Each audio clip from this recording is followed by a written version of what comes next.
नमस्कार, मैं हूं आशीष चित्रांशी और आप देख रहे हैं द न्यूज लॉन्चर। मतदान खत्म होते ही एग्जिट पोलों का सिलसिला, एग्जिट पोल्स का सिलसिला शुरू हो गया है। बाढ़ आ गई एग्जिट पोल की और ऐसे ऐसे खिलाड़ी हैं एग्जिट पोल के कि उनके अगर अपर लिमिट और लोअर लिमिट को आप देखें तो ऐसा है कि चिट भी मेरा, पट भी मेरा और अंटा वो जनता का। ये एग्जिट पोल्स या ओपिनियन पोल्स, इनके फर्जीवाड़े पर आज चर्चा हम करेंगे, क्योंकि ये हम दावे से कहते हैं और आप न्यूज लॉन्चर देख रहे हैं, आप देखते आ रहे हैं। हमने एग्जिट पोल भी जब चलाया है, एक एग्जिट पोल, तो हमने 6, 7, 8 पत्रकारों को जोड़ा हरियाणा के अलग अलग इलाकों के जो जमीन पर हैं और उनसे वहां की सीट पर क्या समीकरण बन रहे हैं, पोलिंग परसेंटेज के मुताबिक क्या वहां पर किस करवट ऊंट बैठ रहा है, ये समझने की कोशिश की। मैंने किसी भी, बाकी जो लोग चला रहे हैं स्वतंत्र हैं और सबका सम्मान है, लेकिन न तो आज तक के एग्जिट पोल को हमने दिखाया है, न रिपब्लिक के, न भास्कर के, न इंडिया टीवी के, जितने एग्जिट पोल्स वाले हैं नहीं दिखाया है हमने। और एग्जिट पोल और ओपिनियन पोल में कितना झोल है, यही चर्चा हम करेंगे हेमंत अत्री जी के साथ, जिनका लंबा अनुभव इस सबके में भी रहा है कि एग्जिट पोल्स और ओपिनियन पोल्स ये कैसे होते हैं, इनके पीछे होता क्या है। और सबको याद होगा, अब ज्यादा पीछे जाने की जरूरत नहीं है। जब आज एग्जिट पोल्स की बात हो रही है तो आज से ज्यादा दिन कहां पीछे जाना है, बस चले जाइए आप जून की शुरुआत, आखिरी दौर की का मतदान हुआ था लोकसभा चुनाव का, और आया जब एग्जिट पोल तो 400 पार, 400 पार, 384, 386, 398, यहां तक कि 400 पार हो गया था। अगर एग्जिट पोल से मोदी सरकार बनी होती तो न नीतीश होते, न नायडू होते, न एटीएम होता, न हिसाब किताब होता, और न लेटरल एंट्री वापस होता, न बार बार सरकार झुकती, न हमारी और हेमंत अत्री जी की और अशोक वानखेड़े जी की आवाज बंद करवाने वाला जो बिल आ रहा था, ना वो बिल वापस हुआ होता, ना वक्फ वाला बिल गया होता स्टैंडिंग कमेटी में। तो ये सब कुछ एग्जिट पोल के हिसाब से हुआ होता तो आज 2 महीने में भारत की तस्वीर बदल गई होती। लेकिन एग्जिट पोल कितने खोखले थे, कितने झूठे थे, और हरियाणा के एग्जिट पोल क्या खेल खेल रहे हैं, ये सब समझेंगे। हेमंत अत्री जी, स्वागत है आज इस पोस्टमार्टम में। आज एग्जिट पोल्स का पोस्टमार्टम करेंगे, क्योंकि हमने नहीं दिखाया। ये मैं फिर एक बात साफ कर दूं कि जितने मेरे साथी, मेरे वरिष्ठ, मेरे मित्र तमाम अलग अलग प्लेटफॉर्म पे दिखा रहे हैं कि आज तक का ये है, कल तक का ये है, परसों तक का ये है, उन सबका सम्मान है, वो उनकी इच्छा। लेकिन हमने ये तय किया कि हम किसी भी चैनल का एग्जिट पोल नहीं दिखाएंगे। अगर हमें अनुमान लगाना भी है तो हम अपने पत्रकार साथियों से लगाएंगे अनुमान, उनसे समझेंगे। हमारे पास जब हमारे साथ हेमंत अत्री जी हैं तो हम इनसे समझेंगे। हमारे पास और तमाम युवा साथी धर्मेंद्र कंवारी हैं, सुरेंद्र भाटिया जैसे बुजुर्ग पत्रकार हैं, हम उनसे समझेंगे। हम क्यों जाएंगे कल तक परसों तक से समझने भाई, है? उनसे ज्यादा तो मैंने खुद ग्राउंड पे हरियाणा को देख समझ लिया है। तो सीधा हेमंत भाई के पास चलते हैं। हेमंत जी, जरा एक एक करके, आपके पास आ गए होंगे आंकड़े, ये सब जो एग्जिट पोल वीर हैं, इन वीरों के आंकड़े, जरा उन आंकड़ों के पीछे का खेल जरा खोलना शुरू कर दीजिए आप। आशीष भाई, दुर्भाग्य के साथ, बहुत ही दुर्भाग्य के साथ, भारी मन से, पीड़ा के साथ, आज सुबह आपको भी 2-3 बार मिस किया, बहुत बार मिस किया। सुबह 8 बजे से लेके ये समय आ गया और अब हमारी मुठभेड़ हुई है सुबह से। इसके लिए तो पहले तो मैं आपके दर्शकों से, आपसे क्षमा प्रार्थी हूँ।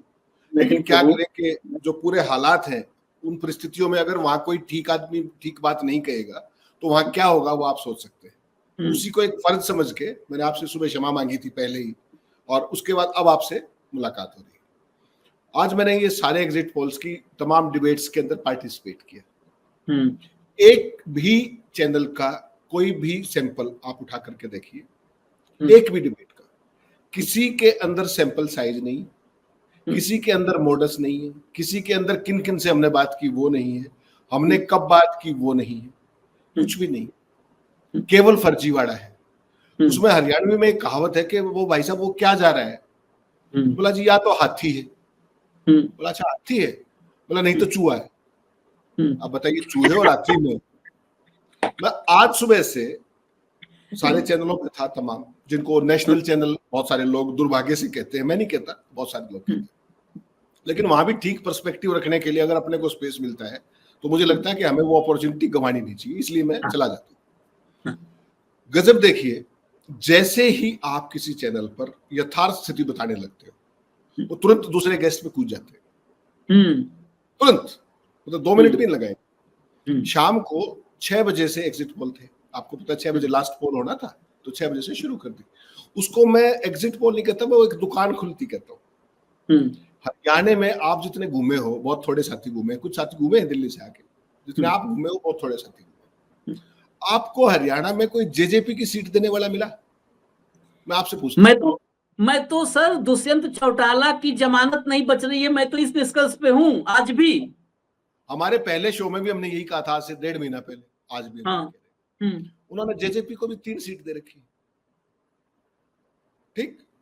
हाँ। आम आदमी पार्टी को 2 से 4 सीट दे रखी, हाँ। इंडिपेंडेंट को 10 से 12 सीट दे रखी, कांग्रेस को 44 से 65 सीट दे रखी है। हाथी या चूहा, ये तो माइनॉरिटी या 2/3 मेजोरिटी। भाई हरियाणा में मेजोरिटी तो 46 में है ना, हाँ।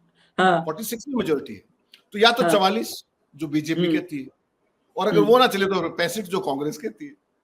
आप कल्पना कर सकते हैं, ये एक देश जिसको आप विश्व गुरु कहते हैं, पता नहीं आप क्या क्या कहते रहते हैं, मेरे को समझ में नहीं आता। ये इस देश की जनता का बनाना क्या चाहते हैं? आशीष जी, समझने की बात ये है, क्यों गुमराह कर रहे हो? आज 5 तारीख है, 5 तारीख तो चली गई, ठीक 3 दिन बाद रिजल्ट आ जाएंगे। जब आपको साइंटिफिक सर्वे करना ही नहीं, आपको साइंटिफिक एनालिसिस करना ही नहीं, जब आपको डेटा माइनिंग करनी ही नहीं, जब आपको डेटा एनालाइज करना ही नहीं, तो आप ये आईवाश क्यों कर रहे हो? किसके लिए कर रहे हो? लोकसभा चुनाव का ध्यान आपको क्या हुआ था? लोकसभा चुनाव में 378, 365, 340, 325 और 240 हुआ क्या? 400 भी पार था, एक में 400 भी पार था। एक श्रीमान जी 400 पार थे। एक वो जो केक काटा करते और डांस किया करते, फिर वो रोया करते, आजकल वो एक यूट्यूब के चैनल के ऊपर अपना सर्वे बता रहे हैं, उनको कोई बुलाया नहीं था। वो भाजपा प्रायोजित थे, वो तब भी भाजपा प्रायोजित थे, तब वो सारा खेल डेटा मैनिपुलेशन वाला हो गया होगा, जहां भी होता है वो राजीव कुमार जी के सौजन्य से, तो एक्यूरेट बता दिया था उन्होंने कि 302।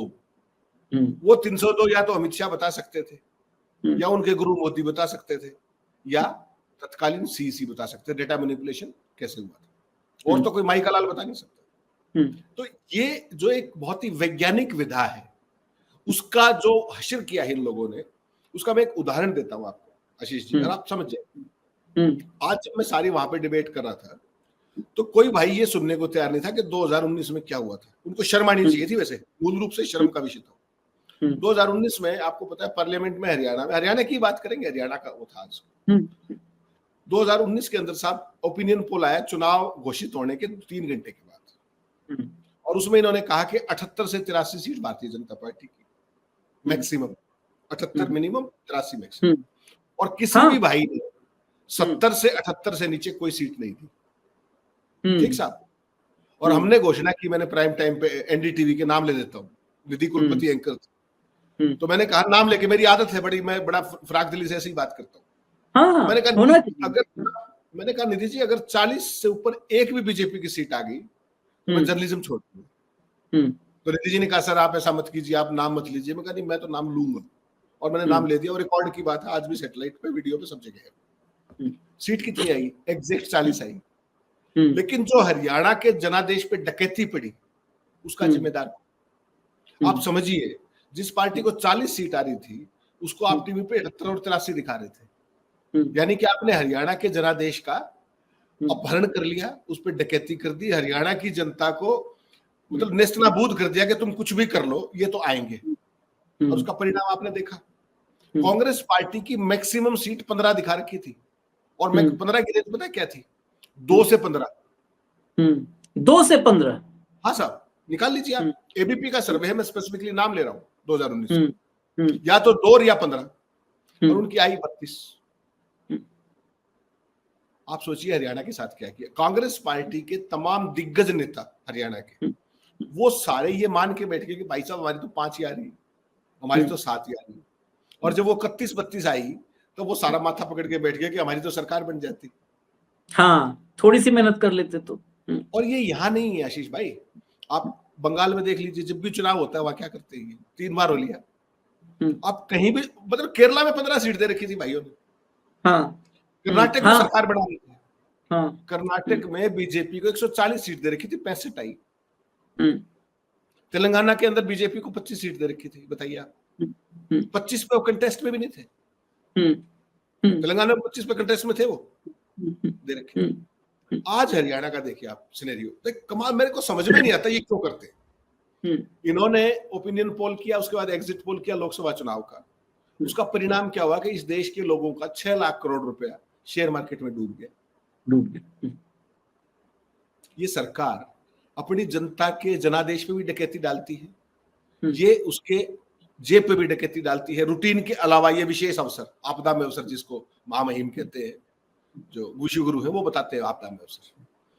जिस दिन आप मुझे बताइए कि एग्जिट पोल का रिजल्ट आया, हमारे, मुझे आपको तो पता था, हम तो रोज कहते थे शो के अंदर कि बीजेपी को मेजोरिटी नहीं आएगी, वो भाई दिखा रहे थे 400 तक। जब जैसे ही रिजल्ट आने शुरू हुए, मार्केट का क्या हुआ, जनता तो लुट गई। बनाया जिसने वो बना के चला गया, बनाया किसने वो भी आपको पता है, क्योंकि एग्जिट पोल भी वही बनाते हैं और तो कोई बनाता नहीं। तो एक जो वैज्ञानिक विधा है वर्ल्ड ओवर, उसका सत्यानाश करने का जिम्मा हरियाणा के पोलस्टर्स ने ले लिया है। आज का देख लीजिए आप, बीजेपी की 19 से 32, बताइए भाई, या तो 19 ही होंगी या 32 ही होंगी। 24 कर लीजिए, 19 से 22 कर लीजिए। ये नहीं, ब्रेकेट अगर होगा भी तो ब्रेकेट 3-4 का, क्या 18 से 22, 22 से 25, ये ब्रेकेट होगा। नहीं, 44 से 65 साहब, कांग्रेस की 44 से 65, जाइए आप कर लीजिए। या तो हाथी है या चूहा है। तो आज का जो सूरत हाल है, इस देश की जो जनता है, इस देश के जो पढ़े लिखे लोग हैं, क्या उनको ये नहीं समझना चाहिए कि ये सर्वेज कहां से आ रहे हैं। देखिए दिक्कत क्या है इनकी, ये सर्वे आज कैसे बनाए गए। एक भी व्यक्ति ने, किसी चैनल का आप सर्वे निकाल लीजिए, उसके एक साइंटिफिक तरीका होता है कि आप सैंपल साइज बताएंगे, उसमें दलितों से कितनों ने बात की, ओबीसी से कितने बात की, अपर कास्ट से कितने ने बात की, ग्रेजुएट से कितने ने बात की, पीजी से कितनों ने बात की, अंडर ग्रेजुएट से कितनों ने बात की, अंडर मैट्रिकुलेशन से किसने बात की, ये होता है ना सैंपल। तो एक पे नंबर ऑफ सैंपल सर्वे का साइज बता दीजिए मुझे, एक सर्वे पे। मैं सारा दिन था तो क्यों बहका रहे हो देश में। मुझे ये बताइए, जब हरियाणा में 10 साल की डकैती और लूट के बावजूद भी आपका पेट नहीं भरा, तो अगले 3 दिन में क्या कर देंगे ये भी सोचने की बात है ना। कि आज ये दिखा करके ये क्या साबित करना चाहते हैं, हकीकत क्या है। हकीकत आशीष जी ये है कि 9.5 साल के मुख्यमंत्री का जिक्र और चित्र पूरे कैंपेन में नहीं होता। नायब सिंह सैनी, आज लग रहा है कि थोड़ी सी उनको राहत की सांस आई है, थोड़ी सी, शायद वो चुनाव जीत जाए, वरना कल तक तो उनको पसीने आए हुए थे। अनिल विज का भी थोड़ा सा लग रहा है कि वो शायद निकल जाए आज के उसके पोलिंग के बाद। मूलचंद शर्मा का लग रहा है कि शायद वो निकल जाए। तो अब जो आज की तारीख में सूरत हाल हुआ कि जो भारतीय जनता पार्टी में आए, जो कांग्रेस में मुख्यमंत्री हुआ करते तमाम लोग, भजन लाल जी के जो सुपुत्र हैं कुलदीप बिश्नोई, वो तो जब से पैदा हुए वो मुख्यमंत्री ही रहे हैं, उसके अलावा कुछ छोटा पद उन्होंने लिया है। हालत यह है कि उन्होंने अपने बेटे को भी वहां डाल दिया, बनोरलाल खट्टर के वहां आदमपुर उपचुनाव हुआ और वो उनको मंत्री भी नहीं बनाया, ये आपने देखा आपके सामने। और उनका जो हशर इस बार आदमपुर में हो रहा है वो आप देख सकते हैं। तो अपने किरण चौधरी जी थी, बीजेपी ने राज्यसभा दी, बेटी को टिकट दी, तो दोनों काम वहां भी हो जाते कांग्रेस में, लेकिन वहां मुख्यमंत्री का पद चाहिए था। आज वहां पर वो फंसी खड़ी है उनकी सुपुत्री श्रुति चौधरी, आज भी फंसी हुई। अब जो स्थिति है आशीष जी, ये बेसिकली भारतीय जनता पार्टी ने एक खास तरीके का मॉडल डेवलप किया था हरियाणा के अंदर। रणजीत सिंह की टिकट काट दी, जेल मंत्री थे, बड़े ताकतवर मंत्री थे, और वो कहा कि साहब आप इंडिपेंडेंट, पहले तो उनको लोकसभा की टिकट दी। जो व्यक्ति हिसार का लोकसभा चुनाव लड़ सकता है उसको भारतीय जनता पार्टी विधायक के लायक नहीं मानती, रानिया से टिकट नहीं देती, खेल के तहत। और वो खेल जब होता है तो वो जब चुनाव लड़ने जाता है तो फिर वहां कहते हैं कि साहब हम आपकी मदद कर देंगे, आप इंडिपेंडेंट फार्म भर दो। वो फार्म भर देता है, बाद में पता लगता है वो तो किसी और की मदद कर रही है बीजेपी, तो और वो किसकी कर रही है वो आपको पता है। उसके तार इलाहाबाद से भी जुड़े हुए, उसके तार लाडवा से भी जुड़े हुए, उसके तार डबवाली से भी जुड़े हुए, और इस तरीके से। तो भारतीय जनता पार्टी इस चुनाव में चुनाव लड़ रही थी, मैनिपुलेशंस कर रही थी, या हरियाणा के लोगों को मूर्ख समझ रही थी। मूल रूप से तो मनोहर लाल जी घोषित तौर पे कह चुके हैं कि हरियाणा का आदमी कंधे से ऊपर कमजोर होता है। और इस चुनाव में हरियाणा के लोगों ने दिखाया कि ताकतवर क्या चीज है, बुद्धि से वो कितने ताकतवर है। ये आप इस चुनाव के परिणाम में 8 तारीख को देखेंगे। आज जब सुबह से आप बात कर रहे हैं, क्या आपने कहीं सुना कि ग्रामीण क्षेत्रों में कितनी वोटिंग हो रही है, अर्बन में कितनी हो रही है, क्यों नहीं हो रही है, वहां ज्यादा क्यों हो रही है? कुछ नहीं। बीजेपी की सीट आएंगी 15 से 32, कर लीजिए आप क्या करेंगे। और वो एक नैरेटिव बिल्ड करने की बात है, पेडलिंग करने की बात है। उसके बाद राजीव कुमार और उनका पूरा जो भी सिस्टम है वो एक्शन में आ जाएगा, लोग मान जाएंगे, क्या करें भाई, ये तो हो गया। इस पूरी चीज को जनता के सामने समझाने की जरूरत है, और जनता ने इस बार बिना समझाए ही ऐसा उपचार किया है कि ये याद रखेंगे, कम से कम हरियाणा के मामले में। तो आप देखिए, जो बीजेपी का कोर वोट बैंक क्या है, शहरों में ही है। गुड़गांव में पोल परसेंटेज देखिए आप फरीदाबाद में देखिए, करनाल में, कहीं भी आप शहर के अंदर पोल परसेंटेज, किसी ने ये डिस्कस किया दिन में, किसी ने एनालाइज किया? बेसिकली यही एनालाइज करने का विषय, आप बहुत सही जगह पर अब हम आए हैं। एनालाइज करने का विषय यही है कि जहां पर बीजेपी का मतदाता है, और हमेशा कहा जाता है, आज से नहीं, जब शहरों में पोलिंग परसेंटेज घटता है, ये बड़ा माइन्यूट विश्लेषण है, ये सतही, आजकल देखिए सतही जर्नलिज्म हो रहा है। और वैसे लोग, पता नहीं अब क्या कहें, हम दर्शकों के बारे में टिप्पणी करना चाहिए, लोग सुनते हैं भी वही है, मसाला चाहिए, लोगों को मसाला चाहिए। अब हम लोग नीरस थोड़ा सा कर रहे हैं डिबेट, तो इसमें लोगों को मजा नहीं आ रहा होगा, लेकिन आप ये गौर करने वाली बात है, जब जब शहरों में पोलिंग परसेंटेज घटता है तो बीजेपी के पसीने जो है ना, घुटनों से पसीना सर तक चढ़ता है। क्योंकि बेसिकली जो बीजेपी का कोर वोटर है ना, वो ऐसा है कि वो थोड़ा सा भी उदासीन होता है तो घर बैठ जाता है, वो नहीं निकलता। और वो सब कहां पर है, जो आपने कहा, पंचकुला में, फरीदाबाद में, गुड़गांव में, करनाल में, ये पोलिंग परसेंटेज जो घटा है, इसका एनालिसिस कहीं नहीं हुआ है। ये बात बिल्कुल सही आपने कहा हेमंत जी। इसको छुएंगे भी नहीं। हाँ, इसको छुएंगे ही नहीं। ग्रामीण के अंदर वोट परसेंटेज बढ़ गया, इसको कोई छुएगा ही नहीं। और ज्यादा आप उछलकूद करोगे तो ग्रामीण वोट परसेंटेज की अगर आपने बात भी की तो दूसरे गेस्ट के पास चले जाएंगे। क्यों? क्योंकि जैसे ही आप ये बोलोगे उनकी मुट्ठी खुल जाएगी, and they are left to know this. ये सारी स्थिति है। मेरा केवल ये कहना है, आपके दर्शक देखिए कितने व्यूज आते हैं, कितने, मुझे उससे कोई बहुत ज्यादा फर्क नहीं पड़ता। आप भी इस मामले में देश की सेवा कर रहे हैं। आपने जितनी बार आपने लोगों से वोट डालने की अपील की, इतनी देर बार तो मेरे ख्याल में उस राजीव कुमार ने भी नहीं की, या किसी सरकार ने भी नहीं की। तो वो हमारा देश के प्रति दायित्व है, जागरूकता। मीडिया के 3 ही काम थे, शिक्षा, सूचना और मनोरंजन। तो हम बाकी 3 तो छोड़ चुके हैं, मनोरंजन ही कर रहे हैं। और मनोरंजन कौन सा परोस रहे हैं, वो मिसलीड कर रहे हैं। बेसिकली तो यही सब स्थिति है जो है। मेरा केवल आशीष जी ये कहना है कि इस चुनाव के अंदर जो बेसिक चीजें हैं वो ये है कि क्या हरियाणा की जनता ने अपनी आत्मा की आवाज पर वोट दिया? जवाब है हाँ। इश्यूज पे वोट दिया? जवाब है हाँ। क्या भारतीय जनता पार्टी ने कोई कैंपेन किया? जवाब है ना। वो किसी लायक नहीं थे, वो कैंपेन के लायक नहीं थे। जिस व्यक्ति से 9.5 साल हरियाणा को हकवाया उन्होंने, उसको चेहरा दिखाने के भी सक्षम नहीं थे। होटलों में, बैंकेट हॉल्स के अंदर रैलियां करवा रहे थे। प्रधानमंत्री जिन्होंने 2014 में 10 रैली की थी, वो 2019 में 7 पे आ गए, इस बार 4 पे आ गए, औपचारिकता करके निकल गए। ठीक, यही जो सो कॉल्ड आपके प्रिय मित्र चाणक्य जी, जिनको आप कहते हैं कथित तौर पे, उन जैसा चाणक्य भगवान किसी को ना बनाए।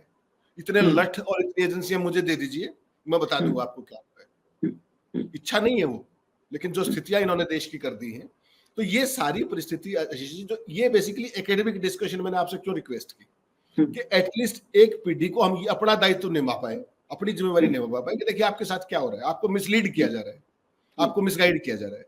मुझे बताइए, कांग्रेस को 55 सीट आ जाएंगी तो क्या हो जाएगा, 54 आ जाएंगी तो क्या हो जाएगा, और 67 आ जाएंगी तो क्या हो जाएगा? सवाल तो 46 का है। अगर आप डेटा के बेसिस पे बात कर सकते हैं तो पूरी करिए, और नहीं कर सकते हैं तो माहौल बता के छोड़ दीजिए, 2 दिन बाद पता लग जाएगा। तो ये जो धंधा बनाया है, ये सारे के सारा ये साउथ ब्लॉक से प्लांट होता है। आपको भी पता है, वहां एक गुजराती भाई बैठा है, वो ये भी बता देता है आशीष जी ने क्या खाया था सुबह और कल उनको क्या खाना पड़ेगा, ये बताता है। तो आज का जो ये मैंने सारा कुछ देखा, उसके बाद केवल सिर जो है शर्म से झुका, और मुझे लगा कि मुझे और आपको बात करनी चाहिए इस मसले पर, और लोगों को, साथियों को, जो हमारे दर्शक, उनको जागरूक करना चाहिए कि ये दर्द केवल हमारा नहीं है, और आपको सदा कोई ऐसे नहीं हाँक सकता है, आपको उससे ऊपर उठना पड़ेगा। इसीलिए ये प्रयास हम दोनों ने किया है मिलके। और भी कोई आपका सवाल हो तो बताएं। धन्यवाद हेमंत जी, आज आपने एग्जिट पोल्स की पूरी जो व्याख्या थी ना, और उसके भीतर का फर्जीवाड़ा, कहते ना एग्जिट पोल का झोल, तो एग्जिट पोल का पूरा झोल आपने बता दिया। और एग्जिट पोल हमने पहले ही कहा था स्टार्टिंग में कि ज्यादा दिन पहले नहीं जाना है, बस लोकसभा चुनाव के आखिरी दौर की जब वोटिंग कंप्लीट हुई उसके बाद जो एग्जिट पोल आए थे 400 पार वाले, सबने देखा था।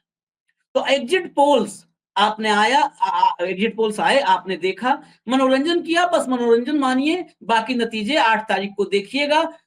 और अगर कुछ बेहतर जमीन की हकीकत को समझना है, मतदान को समझना है, पोलिंग परसेंटेज कि क्या मायने हैं, ज्यादा पोलिंग कहां हुई तो उसका किसको लाभ हो सकता है, कम पोलिंग कहां पर हुई, जैसे हमने बात किया शहरी क्षेत्रों में कम पोलिंग तो उसका नुकसान किसको है।